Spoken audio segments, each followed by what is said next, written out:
Imagine a room filled with the sharpest young minds in America. It is 1991. We are in a hotel outside Detroit.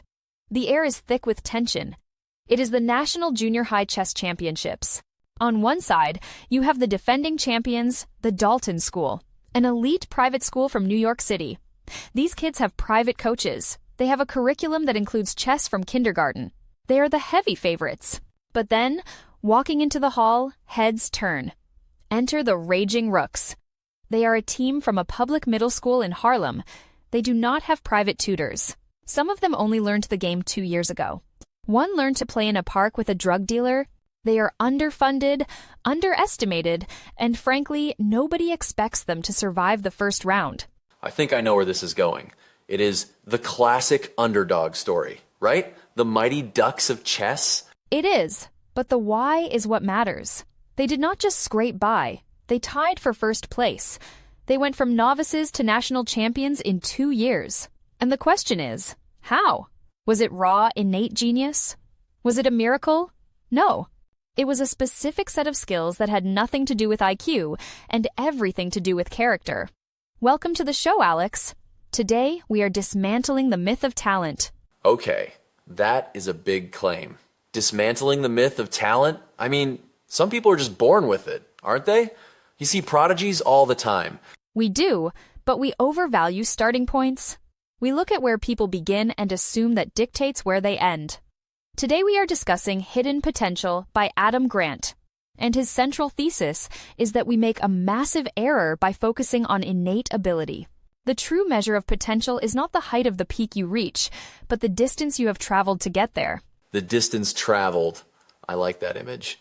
So, if I start at the bottom of the mountain and climb halfway up, I have shown more potential than the guy who was dropped by helicopter at the summit? Exactly. And Grant argues that the skills to make that climb are not cognitive, they are character skills. Let me hit you with a study that blew my mind. It is about kindergarten. Kindergarten? I barely remember kindergarten. I think I ate some paste and took a nap. Well, economist Raj Chetty analyzed data from thousands of students. He found that you could predict how much money students would earn as adults, in their 20s, just by looking at who taught their kindergarten class. If you moved from an inexperienced teacher to an experienced one, it added over $1,000 a year to your income decades later. For a class of 20 students, a great teacher was worth $320,000 in lifetime income. Whoa, that is significant. But why? Did they teach them advanced calculus between nap time and snack time? No, and here is the kicker. The students with great teachers scored better on math and reading at the end of kindergarten, but those advantages faded over a few years. By 4th grade, everyone else had caught up academically, but the higher income remained. So, what did stick? If it wasn't the math and reading, was it social skills? Close. It was character skills. The teachers rated the students on things like being proactive, prosocial, disciplined, and determined. Those 4 attributes taught at age 5 predicted adult success more than twice, as well as standardized test scores. Grant calls these skills of character. Okay, hold on. I have always thought of character as something you just have. Like, you are either an honest person or you are not. You are disciplined or you are lazy. Are you saying these are skills we can learn, like coding or cooking? Yes. That is the fundamental shift. Character is not a fixed personality trait. It is a set of skills. It is the capacity to prioritize your values over your instincts. For example, your instinct might be to procrastinate, but your character skill is the discipline to do the work anyway, because you value the outcome. So, if I am a chronic procrastinator, I am not bad or lazy, I just haven't developed that specific character skill yet? Precisely. And the first major skill Grant talks about is becoming a creature of discomfort. This brings us to the polyglots. Polyglots. People who speak multiple languages. Now that feels like a talent. My roommate in college picked up Italian in a semester.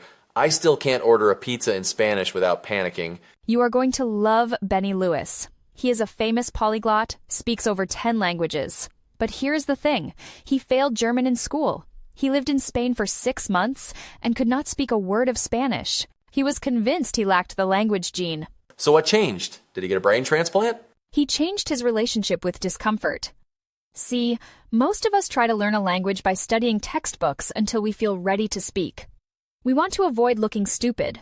Benny decided to do the opposite. He set a goal not to get things right, but to make 200 mistakes a day. 200 mistakes a day? That sounds like a nightmare. I would die of embarrassment. That is exactly the point. By aiming for mistakes, he de-weaponized the embarrassment. He calls it social skydiving. He would walk up to strangers and just start babbling. He once accidentally told a bus driver he was attracted to the bus. But because his goal was to make mistakes, that was a win.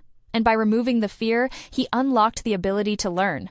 It turns out, toddlers learn fast, not because their brains are magical sponges, but because they have no shame. They babble, they mess up, they don't care. I see. So we adults are just crippled by our own ego. We are too cool to be bad at something. Exactly. And this applies to everything, not just languages.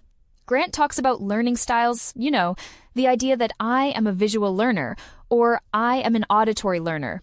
Yeah, I'm definitely a visual learner. Show me a chart and I'm good. Well, brace yourself, Alex. Learning styles are a myth. The research shows that matching instruction to your style does not improve learning. In fact, sticking to your preferred style often hurts you because it keeps you comfortable. You learn best when the method matches the time's content asterisk, not your preference. If you want to learn geography, you need a map. If you want to learn a language, you need to speak, even if you hate speaking. Growth happens in the zone of discomfort. You are really attacking my comfort zone today, Sarah. Okay, so we have to embrace the awkwardness, be a creature of discomfort. What is the next character skill? The next one is about being a human sponge. But not in the way you think. When we say someone is a sponge, we usually mean they just soak up everything. But a real sea sponge does not just absorb. It filters. It has to expel toxins and keep the nutrients. Filtering. That makes sense. If you just absorbed everything on the internet, you would go insane in about 10 minutes. Right. Grant calls this absorptive capacity. It is the ability to recognize new information, value it, and apply it. And the key is being proactive. Let me tell you about Julius Yego.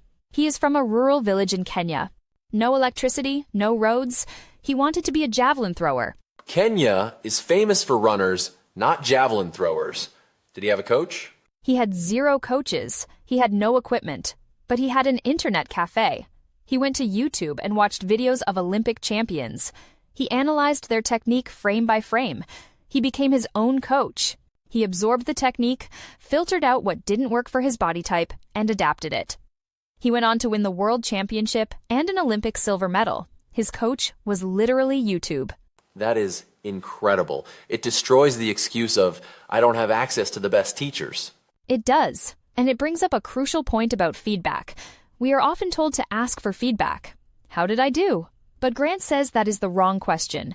Feedback looks backward. It puts people in judgment mode. They will tell you what you did wrong, or they will just be polite. Yeah, usually they just say, good job, and you learn nothing. Exactly.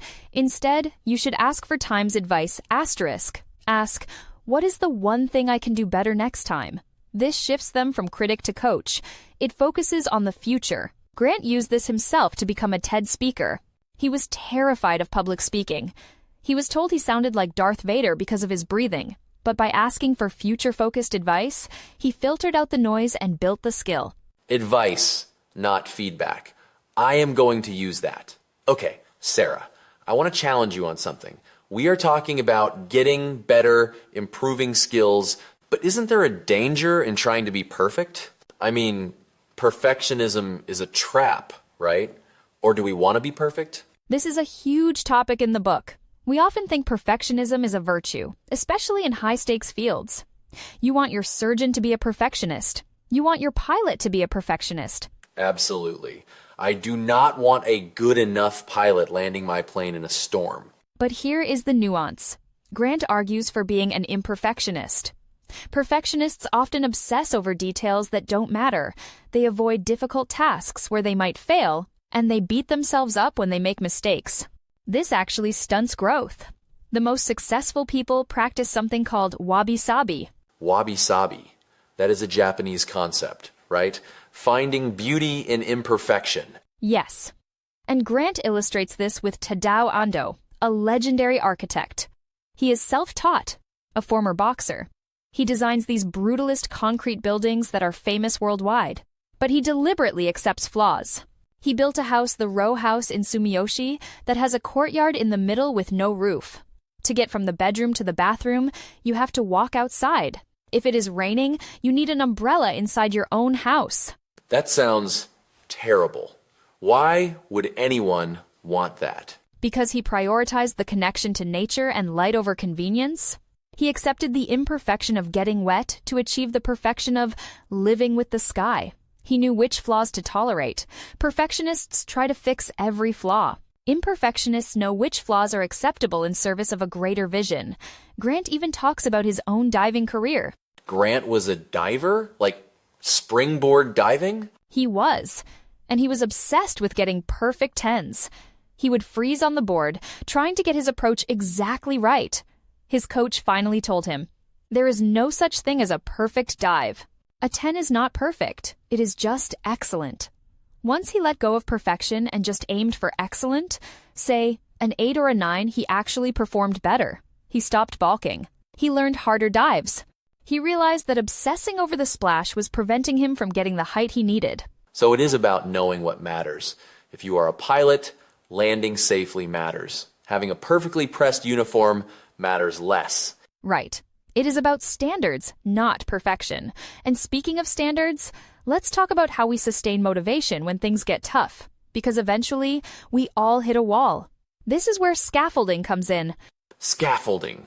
Like on a construction site. Temporary support. Exactly. When you are building something tall, you need support structures. But once the building is solid, you take them down. In learning, scaffolding helps us overcome obstacles we can't scale alone.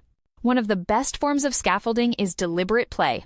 Deliberate play? I have heard of deliberate practice, the 10,000 hours rule. Grind it out, do the drills. Is this different? Very different. Deliberate practice is often boring and exhausting. It leads to burnout. Deliberate play is structured like practice, but feels like play. Think about Steph Curry. The greatest shooter in NBA history. I assume he spends hours shooting free throws. He does, but his trainer, Brandon Payne, gamifies everything. They play a game called 21. Curry has 1 minute to score 21 points, but here is the catch. He has to sprint to half court after every shot. If he doesn't beat the clock, he loses. If he doesn't beat the score, he loses. It simulates the pressure and fatigue of a real game, but it is a challenge. It is fun. It is not just standing there shooting 500 times in a row. I see. So instead of work, it becomes a high-stakes game. That keeps the engagement up. And it prevents what psychologists call bore-out. Not burnout, but bore-out being bored to death by monotony. Evelyn Glennie, the world's premier solo percussionist, does this too. She is profoundly deaf, by the way. Wait, a deaf percussionist? Yes. She feels the vibrations through her feet and body. When she practices, she doesn't just run scales. She challenges herself. Can I play this piece backward? Can I play this on a snare drum instead of a marimba? She constantly varies the task to keep the passion alive. That is the secret to longevity. Passion is not something you find. It is something you build through play. This leads me to the most confusing part of potential. Sometimes you are working hard, you are playing games, you are being a sponge, and you still get stuck. You hit a plateau. The plateau. This is where most people quit. But Grant argues that sometimes, to move forward, you have to go backward. This is the story of R. A. Dickey. The baseball pitcher? I remember him. He was a knuckleballer. He was, but he didn't start that way. He was a first-round draft pick, a conventional pitcher. Then doctors discovered he was missing a ligament in his elbow. He was physically incapable of throwing a fast pitch. His career was over. He was in his 30s, washing out of the minor leagues. He was stuck. So he had to reinvent himself completely. He had to unlearn everything. Pitching is usually about speed and spin. The knuckleball is the opposite. You dig your fingernails into the ball and push it so it has zero spin. It floats like a butterfly. It is erratic. To learn it, Dickey had to accept being terrible again. He gave up record-breaking home runs. He was humiliated. He had to regress to progress. He calls it tear it down to ground zero to rebuild. That takes immense humility, to go from a pro prospect to looking like an amateur just to find a new path. And it worked. At age 35, an age when most pitchers retire, he won the Cy Young Award for the best pitcher in the league. He proved that progress is not a straight line. It is a loop. Sometimes you have to back up to find the path to the summit. I think that is the most comforting part of this book. We often feel like if we aren't moving forward, we are failing. But sometimes stuck is just the setup for the next leap. Grant calls this getting past languishing. And he uses a great metaphor. The compass versus the map. When you are stuck, you don't always have a map. You don't know the exact route. But you need a compass, something to point you in the general right direction. For Dickey, the compass was the knuckleball. He didn't know how to master it yet, but he knew that was the direction he had to go. So, Sarah, we have covered a lot. We have the Harlem Chess Kids, the Polyglots making mistakes, the Sea Sponges, the Imperfectionist Architects, and the Knuckleballer. If you had to boil this down for our listeners, what is the big takeaway? The big takeaway is that we need to redefine success. We are obsessed with the naturals, the people who start with a head start. But the world is changed by the people who travel the furthest, the people who start in the concrete and find a way to bloom. Like the rose that grew from concrete? Tupac? Exactly. You don't need to be a genius. You need character skills. You need to seek discomfort, absorb like a sponge, accept imperfection, and build scaffolding. If you do that, your potential is not written in your genes. It is written in your actions. I love that.